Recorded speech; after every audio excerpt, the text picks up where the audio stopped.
이재용 삼성전자 부회장이 결국 구치소 신세를 지게 됐습니다. 법원은 19시간에 걸친 장고 끝에 영장을 발부받았습니다. 네, 재수 끝에 이 부회장을 구속시킨 특검은 이제 대통령 수사에 탄력을 받게 됐는데요. 특검 사무실로 가보겠습니다. 이소영 기자 나와주시죠.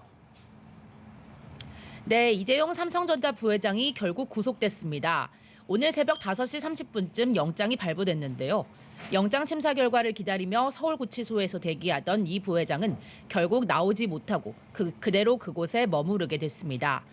서울중앙지법 한정석 영장 전담 판사는 7시간이 넘는 소명 절차를 마치고도 꼬박 반나절에 걸친 장고 끝에 이 부회장에 대한 영장을 발부했습니다. 새롭게 구성된 범죄 혐의 사실과 추가로 수집된 증거 자료 등을 종합할 때 구속의 사유와 필요성이 인정된다는 건데요. 1위 기업인 삼성의 수장인 이 부회장은 오너 3대 중 처음으로 구치소의 좁은 독방에 머무르며 특검의 조사를 받게 됐습니다. 다만 함께 구속영장이 청구된 박상진 사장에 대한 영장은 기각됐습니다. 박 사장의 지위를 고려했을 때 회사에서 시키는 일을 할 수밖에 없는 상황이었다는 것이 주된 이유인 것으로 보입니다. 네, 특검이 재수 끝에 결국 영장을 발부받았습니다. 지난번과 이번 영장은 어떻게 달랐습니까? 네, 특검은 이 부회장에 대해서 모두 5개 혐의를 적용했습니다. 지난달 청구했던 영장에는 뇌물공여와 횡령, 그리고 위증의 3개 혐의가 적혔는데요. 이번에는 범죄 수익 은닉과 재산 국외 도피가 추가됐습니다. 그러니까 회사 돈을 빼돌려서 민원 해결을 대가로 최 씨 일가와 그들이 지배한 회사와 재단 등에 430억 원을 지원한 것이 기존의 혐의고요.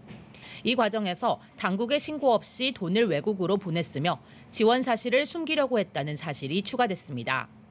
이번 영장 심사 결과에서 특히 주목할 부분은 특검이 보강 수사를 통해 지난번 기각됐던 뇌물죄 퍼즐의 빈 부분을 맞춰냈다는 점입니다. 특검 관계자는 안종범 전 수석의 업무수첩에서 나온 대통령 지시사항이 결정적인 역할을 했다고 말했습니다. 네, 큰 산을 특검이 넘었는데 수사의 종착지는 결국 대통령이겠죠? 네, 그렇습니다. 이제 특검의 칼끝은 대통령을 정조준하고 있습니다. 영장 심사에서 공무원을 대상으로 하는 뇌물죄가 인정되면서 결국 받은 쪽의 정점이 대통령이라는 의혹도 신빙성을 갖추게 됐습니다.